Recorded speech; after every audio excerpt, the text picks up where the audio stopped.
शिक्षकों के परिवार जायसवाल कोचिंग सेंटर पर पावर्ड बाय शिक्षा ही प्रकाश है। जैसा आप सभी लोग जानते हैं, मैथ्स गणित भी इम्पॉर्टेंट आपका चैप्टर है, क्योंकि मैथ्स में आपके 15 प्रश्न कंसेप्ट के आते हैं, 15 प्रश्न पेडागॉजी का आती है, 30 प्रश्न ये भी आपके पूछे जाते हैं।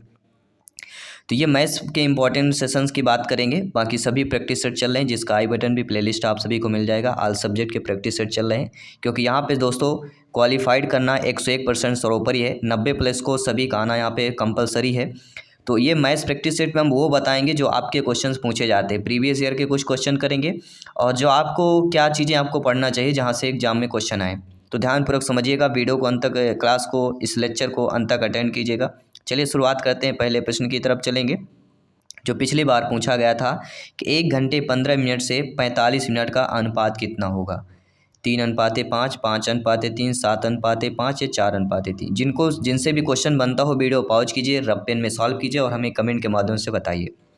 तो 1 घंटे 15 मिनट, तो इसको हम क्या लिख सकते हैं? 1 घंटे 15 मिनट को 1.45 लिख सकते हैं। या सबसे बड़ा सिंपल सी बात है, 1 घंटे में 60 मिनट होते हैं, 15 मिनट इसमें और जोड़ लीजिए, टोटल हो जाएंगे 75 मिनट। तो 75 अनुपाते कर लीजिए 45, ये मिनट का हो जाएगा। अब इसको आपको डिवाइडेशन कर लेना है और कुछ नहीं करना। क्या कर लेंगे? डिवाइडेशन। और डिवाइडेशन के तो 15 पना 75, 15 दिया 45, 5:3 आना चाहिए, 15 से कट जाएगा, तो 5:3 यानी बी ऑप्शन। तो 1 घंटे 15 मिनट से 45 मिनट का अनुपात 5:3 हो जाएगा। तो घंटे मिनट में दिया रहे तो दूसरा जो हो तो मिनट में, दोनों का, दोनों चीज़ें जो बराबर में कर लीजिए, या घंटे घंटे में करिए या मिनट मिनट में। ठीक है, तो आसानी से आप लोग सॉल्व कर पाएंगे। इसके बाद दूसरा प्रश्न यहाँ पे क्या पूछा जा रहा है? दूसरा प्रश्न पूछा गया है कि 999 और 3000 के बीच 4 अंकों वाली कितनी संख्या है? 4 अंक और 3 अंक, दो प्रश्न आपके एग्जाम में पूछे जाते हैं, कोई भी संख्या आ सकती है। ठीक है, तो इनमें से दोनों के बीच 4 अंकों वाली संख्या हम कैसे निकालेंगे? इसके लिए फार्मूला होता है, कुछ 2 लाइन का उत्तर है। फार्मूला क्या होता है? संख्याएं बराबर लिखना है, संख्याएं बराबर 3000 माइनस 3 अंकों वाली संख्याएं। क्या लिखना है यहाँ पे? 3 अंकों वाली संख्याएं -1 कर देना। ठीक है, तो यहाँ पे हमारा क्या आ जाएगा? 3000 माइनस 999 और -1 कर देंगे। 3 अंकों वाली संख्या हमारी 999 हो जाएगी और -1 कर देंगे।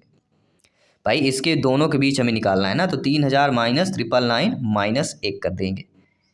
तुम्हारी वैल्यू कितनी है? अब 3000 999 माइनस करेंगे, कितना आ जाएगा? सभी लोग माइनस करिए। 3000 में 999 आपको माइनस करना है, तो हमारा आएगा 2001, और 2001 में क्या करना है? -1 कर देना, तो हमारी वैल्यू आ जाएगी 2000। जब 2000 वैल्यू हमारी आ जाएगी, तो यहाँ पे जो सेकंड ऑप्शन दिया गया वह आप लोगों का सही हो जाएगा। सभी लोग समझ गए अच्छे तरीके से? नहीं समझ रखे हैं तो ये पूरा है, टाइप किया हुआ है, समझिए, स्क्रीनशॉट लीजिए कुछ भी। इसके लिए संख्याएं वाला संख्याओं का फार्मूला क्या होता है? जब 2 संख्याएं दी गई हों, उनके बीच का अंतर निकालना हो, तो जब 3 संख्याओं, अगर 4 अंकी वाली संख्याएं हैं और 3000, तो -3 अंकों वाली संख्या जो उसको लिख देना है और -1 में घटा देना है, जो आपकी वैल्यू होगी वह आपके आंसर आ जाएगा। आइए बात करते हैं साथियों अगले प्रश्न की। सभी कमेंट कीजिएगा मेरे प्यारे प्यारे भाइयों के, प्यारी प्यारी बहनें, गृहिणी जिनका सपना है अध्यापक अध्यापिका बनना, शिक्षक बनना। जायसवाल सर आप सभी का अभिनंदन, स्वागत करते हैं। सभी मित्रों को जय हिंद, वंदे मातरम। साथियों सभी लोग ध्यानपूर्वक समझिएगा, और अंत में हम बताएंगे कहाँ से आपको पढ़ना है, किस बुक से आपको प्रिपरेशन करना है। तो वीडियो के अंत तक बने रहें, हर क्वेश्चन को अटेंड करें, हर एक क्वेश्चन आपका इंपॉर्टेंट है। यहाँ पे यदि किसी संख्या का 3/4 27 हो, तो इसका 7 भाग लगभग कितना होगा? 7वां भाग लगभग पूछा गया। किसी संख्या के 3/4 अगर 27 हो, 3/4 अगर 27 हो, तो इसका 7वां भाग लगभग बताना है। सभी लोग बताइए कितना हो जाएगा? तो चलिए ध्यानपूर्वक समझिएगा यहाँ पे। अब देखिए, किसी संख्या का 3/4, मतलब वही संख्या में x मान लेते हैं, और इसका 3/4 किसके बराबर है? 27 के बराबर है।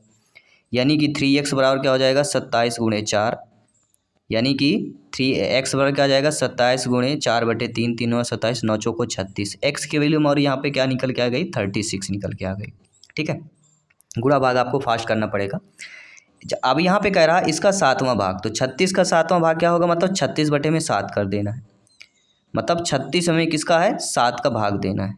36 से लिखा हुआ है और 36 में हमें 7 का भाग देना है, तो 7 पना 35, लगभग 5 बार जाएगा। तो इसका 7वां भाग लगभग, क्योंकि लगभग दिया गया यहाँ पे, तो लगभग फर्स्ट ऑप्शन ही 5 हो जाएगा। ठीक है, तो फर्स्ट ऑप्शन जो दिया गया वह सही हो जाएगा। तो इस प्रकार के प्रश्नों को इस टाइप से हमें सॉल्व करना पड़ता है, हल करना पड़ता है। इसके बाद आइए हम बात करते हैं अगले प्रश्न की। 40, 48, 45 का एलसीएम। देखिए, एक प्रश्न आपका एलसीएम और एचसीएफ दो चैप्टर हैं, किसी भी टाइप से प्रश्न आएगा, 1 से 2 प्रश्न आएंगे। एक प्रश्न तो पक्का रखा हुआ है इस टॉपिक से। ठीक है, तो टॉपिक इंपॉर्टेंट है यहाँ पे। तो 40, 48, 45 का लासा क्या होगा, लगभग इसी प्रकार से प्रश्न आएगा, क्योंकि पिछले ईयर में इसी प्रकार का प्रश्न पूछा गया था। तो लासा के लिए आपको 40 का पहले निकाल लीजिए। ठीक है, 2 की पावर 3 इंटू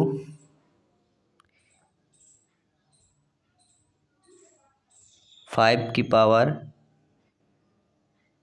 2, इतना आएगा कि नहीं आएगा बताइए। 2 दूनी 4, दूनी 8, दूनी 16, तो दूनी जी 4 दूनी 8 तक ही जाएगा। और क्या हो, 8 5 40 होता है। 8 5 40 होता है कि नहीं होता है। तो 40 का हमारा जो निकल के आ जाएगा वह निकल के आएगा 2 की पावर 3 इंटू 5 की पावर 1। इसके बाद 48 का निकालना है, तो 48 का क्या निकल के आ जाएगा, 2 की पावर 4 कर लेंगे, 16 3 48, 3 की पावर 1। और 45 का निकाल लीजिए एलसीएम। 45 में 15 3 45 होता है, 3 तिकाई 9 अपना 45, यानी 3 की पावर 2 इंटू 5 की पावर 1, ये आपको आ जाएगा तीनों। अब लासा क्या है, जो तीनों में उपलब्ध होना चाहिए, यानी हम तीनों हमारा क्या उपलब्ध है, ये हमें ध्यान देना। ठीक है, यानी वो संख्या रिपीट नहीं होना चाहिए, मतलब समझ रहे, रिपीट ना होना चाहिए। जैसे अब यहाँ पे आपका दिया गया है, तो इसको हम अब अच्छे तरीके से अब निकाल लेंगे। अब तीनों में दिखाइए। और एक तरीका और होता है एलसीएम निकालने का, दूसरा तरीका बता देता हूँ, जाके आप जल्दी कर सकें। 40, 48 और 45 इसको साथ में काटिए, ये सबसे ज़्यादा चलिए होता है। जैसे 2 से काटेंगे इसको तो 20 आ जाएगा, और इसको काटेंगे कितना आ जाएगा सभी बताइए। 24 दूना 48 होता है, और 45 नहीं कटेगा तो इसको सेम लिख देना। फिर 2 से काटिए आपका तो 10 आ जाएगा, 12 आ जाएगा और 45 आ जाएगा। फिर आपको 2 से काटना है, 5 आ जाएगा, 6 आएगा, 45 आएगा। फिर 2 से काटना है तो आपका कितना आ जाएगा, 5 आ जाएगा, 3 आ जाएगा, 45। ठीक है, तो यहाँ 2 की पावर 4 हो गया, तो 5 3 45। अब इसको 3 से डिवाइड कीजिए, तो 5 1 और 15 आ जाएगा। फिर 3 से डिवाइड करेंगे, 5 1 और 5, फिर 5 से कर लेना, ये आपका आ गया। ठीक है, तो यहाँ पे हमारी जो वैल्यू हमारी जो निकल के आती है एलसीएम, वो हमारा टोटल आपका 720 से आंसर सही हो जाएगा। ठीक है, गुणा भाग कर लीजिएगा, इतना आसान सभी लोगों को। और ठीक है, यानी 2 गुणे 3 तिकाई 2 की पावर कितना था, 4 था ना, 3 की पावर 2 इंटू 5, इतना कर लीजिएगा, आपका 720 आंसर आ जाएगा। ठीक है, चलिए आइए दोस्तों बात करते हैं अगले प्रश्न की। 4 अंक की सबसे बड़ी वह संख्या जो 15, 18, 24 व 30 में प्रत्येक से पूर्णतः विभाजित होगी। ये क्वेश्चन इंपॉर्टेंट है। तो 4 अंक की संख्या मतलब इनका भी एलसीएम निकालना है, तो सभी लोग एलसीएम निकालिए। 15, 18 और 24, 30 चारों का एलसीएम निकालिए आप सभी लोग वीडियो पॉज करके। चारों का एलसीएम आपका आ जाएगा 360, लघुत्तम समापवर्तक निकालेंगे 360 आएगा। और 5 अंकों की सबसे छोटी संख्या क्या होती है, सभी लोग बताइएगा। ये होती 10,000, होती कि नहीं होती। अभी जब 10,000 आपका होता है तो अब क्या करना है, 360 से इसे विभाजित कर देना है 10,000 को। जब 360 से आप विभाजित करेंगे, यानी 10,000 में हमें क्या करना है, 360 का भाग देना है। तो जब यहाँ पे भाग देंगे तो आपका शेषफल यहाँ पे 280 बचेगा, नीचे जो बचता है ना शेषफल, वो 280 बचेगा। अब यही आपका जो 280 बचता है, बस 10,000 में इसको शेषफल को घटा देना है। तो 10,000 में शेषफल को घटाएंगे, आपकी वैल्यू क्या आ जाएगी, 9720, और यही आपका आंसर होगा। समझ गए सभी लोग। इन चारों का एलसीएम निकाल लेना है, और 5 अंकों की यहाँ पे, क्योंकि यहाँ पे दिया गया है 4 अंक की वह बड़ी संख्या, 4 अंक की दिया गया है ना, तो 5 अंकों की बड़ी सबसे छोटी संख्या निकालना है और उसमें इस एलसीएम का भाग देना है। 10,000 हमारी आएगी। अब इसमें जो एलसीएम 360 इसको भाग कर दीजिए, जो शेषफल बचे 280 शेषफल हमारा बच रहा है, तो उसको 10,000 में माइनस कर देना है, वो आपकी वैल्यू आ जाएगी। ठीक है, जो नहीं समझ पा रहे हैं तो ये लिखा हुआ पूरा A to Z टाइप किया हुआ है, आप सभी लोग समझ लें। हमारी पूरी ऐसी कोशिश है आप लोग A to Z समझ सकें, अच्छे तरीके से पढ़ सकें और सरल भाषा में आप लोग समझ सकें। अगला प्रश्न है जो प्रीवियस ईयर में पूछा गया प्रश्न था कि निम्नलिखित में से कौन एक त्रिभुज की भुजाओं की लंबाई नहीं। त्रिभुज की भुजाएं, देखिए त्रिभुज की भुजाओं में हमें कैसे पता होता है, त्रिभुज की तीनों भुजाओं में क्या होता है, सभी बताइए कैसे हम जानेंगे त्रिभुज की तीनों भुजाएं। तो आधार का वर्ग धन कर्ण का वर्ग आधार का वर्ग धन लंब का वर्ग बराबर कर्ण का वर्ग होता है, इसी फार्मूले से समझानेंगे। ठीक है, तो जो सबसे बड़ा होगा वह कर्ण कहलाएगा, उसका वर्ग, जो दो सबसे छोटे होंगे उनका वर्गों का योग उसके बराबर होना चाहिए, वह आपका त्रिभुज हो जाएगा। तो यहाँ पे आपका जो ये आपका 3 3 दिया गया है, 2 3 4 दिया गया है, 3.1, ये हमारे तीनों त्रिभुज की लंबाई हो जाएगी, लेकिन आपका 7 8 सेंटीमीटर 15 सेंटी नहीं होगा, क्योंकि 15 का वर्ग आप करेंगे, फिर 8 का 8 नहीं 64, 7 7 49, 49 और 64 को जोड़ोगे तो आपका 225 नहीं हो रहा, इसलिए आपका यह जो है त्रिभुज का क्या हो जाएगा, ये एक त्रिभुज के भुजाएं नहीं होगी, लंबाइयाँ नहीं होगी, बाकी आपके सही दिए गए। अगला प्रश्न है दिया गया, यहाँ पे देखिए ध्यानपूर्वक देखिएगा, 42.72574 हेक्टेयर को सेंटीमीटर में बदलना है। तो कन्वर्ट वाला जो सिस्टम आता है वो मीटर को सेंटीमीटर, किलोमीटर को मीटर, ठीक है, ये पूछा जाता है, मापन संबंधी कह सकते हैं इसको। तो मापन के चैप्टर से प्रश्न आया था, पिछली बार ये प्रश्न आया हुआ था चेंज करने वाला। तो 1 हेक्टोमीटर बराबर हमारा क्या होता है, 100 मीटर होता है, इतना जान लीजिए बस। 1 हेक्टोमीटर की वैल्यू होती है हमारी कितने मीटर के बराबर होती है, 100 मीटर के बराबर होती है। 1 हेक्टोमीटर मतलब 100 मीटर। अब इसमें 42.72574 दिया गया, तो इसमें 100 का गुणा कर लेना है। तो 100 का गुणा करेंगे तो जो हमारा दशमलव है वह आपका 2 अंक यहाँ पे आ जाएगा, 4772.574 आ जाएगा, बस दशमलव का गेम है। तो देखेंगे फोर्थ ऑप्शन हमारा जो दिया गया है वह सही है, क्योंकि अगर 100 का गुणा करेंगे तो आपका दशमलव 2 अंक बाद लग जाएगा। ठीक है, इतना तो आप सभी लोग समझदार हैं, समझ गए होंगे। फिर भी अगर दिक्कत आ रही है आपको समझने में तो ये टाइप किया हुआ है, अच्छे तरीके से वीडियो को पॉज करें, समझें अच्छे तरीके से। ठीक है, हमारी यही कोशिश है, जो चीज़ भी पढ़ें आपके रिमाइंड में होना चाहिए, आपके दिमाग के माइंड की मेमोरी में सेव होना चाहिए, क्योंकि ये कंसेप्ट क्लियर होना चाहिए। इनमें से कौन सा सही नहीं, 1 सेंटीमीटर बराबर 0.01 मीटर, बिल्कुल सही बात है। 1.570 किलोग्राम बराबर 1570 ग्राम, ये भी सही है। 1.2 किलोग्राम बराबर 1200 मीटर।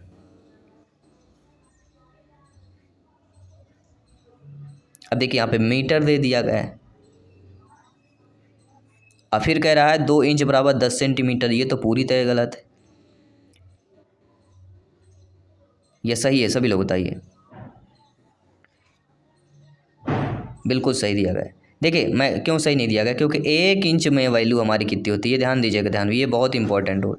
1 इंच में 2.5 सेंटीमीटर का होता है, तो 2 इंच कितने होगा, 5 सेंटीमीटर का होना चाहिए, तो 10 सेंटीमीटर दिया गया। तो ये जान लीजिए 1 इंच कितने का होता है, 2.5 सेंटीमीटर का, 2.5 सेंटीमीटर का, इसलिए फोर्थ ऑप्शन सही नहीं दिया गया है।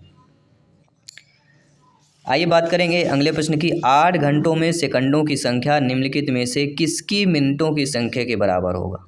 सभी लोग बताइएगा ध्यानपूर्वक। जी हाँ, 8 घंटों में सेकंडों की संख्या, मतलब 8 घंटे में पहले 60 मिनट होते हैं और 1 मिनट में 60 सेकंड होते हैं, ये संख्या होगी किसके मिनटों के बराबर होगी। अब ये हमें करना पड़ेगा, ठीक है, इसका गुणा करना पड़ेगा। तो 6 6 36, 3600 गुणे 8 करिए, 0 0 अच्छे 48, 4 8 तिक 24, 4 28, तो 28,800 आ रहा है। अब यहाँ पे मैं ऑप्शन में देखना पड़ेगा कितने कितने मिनटों की संख्या के बराबर होगी, तो यहाँ पे देखिए 20 दिन का, देखिए ट्राई करते हैं पहले। ठीक है,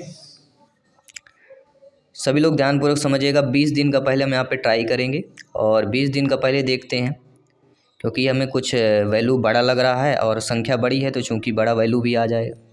ठीक है, तो गुणा भाग आपको अच्छे से करना है ताकि कोई दिक्कत ना आनी चाहिए। तो 28,800 ही आ गया। अब हमें क्या करना है, अब 20 दिन का निकाल के देखना है।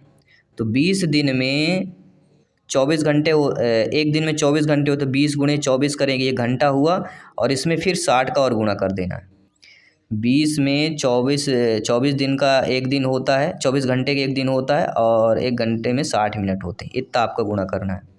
जब ये तीनों को गुणा करेंगे तो आपकी वैल्यू कितनी जाएगी, 28,800 ही आएगी। तो 20 दिन की संख्या के बराबर होगी।